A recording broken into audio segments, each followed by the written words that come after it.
Град Скопје денеска ги укинува мерките за намалување на загадувањето на воздухот. Од 20 часот се укинува бесплатниот автобуски превоз во државните и приватните автобуси.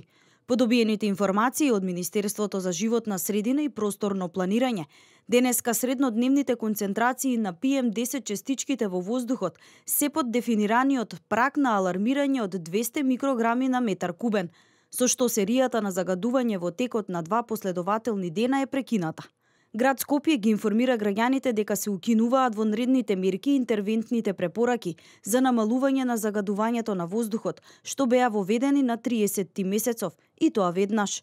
Но Град Скопје, за да им овозможи на граѓаните кои што на своите работни места пристигнале со автобус, бесплатно да се вратат дома, од вечерва во 20 часот го укинува бесплатниот јавен превоз. Во 11 часот денеска соопштивме дека јавниот градски превоз ќе почне да се плаќа од 20 часот вечерта.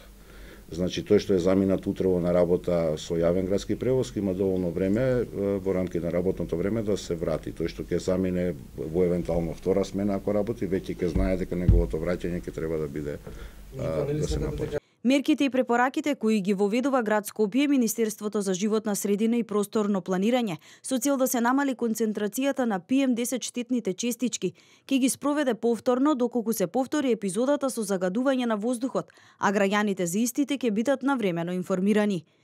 Да разбереме дека станува збор за интервентни мерки, кои што стапуваат на сила кога ќе се исполнат определени услови. И тие важат се додека важат тие услови.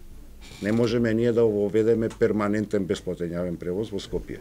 Значи, една од интервентните мерки и обврски кои што ги има градот Скопје, кога ќе се исполнат условите на зголемена загаденост, да воведе бесплатен јавен превоз.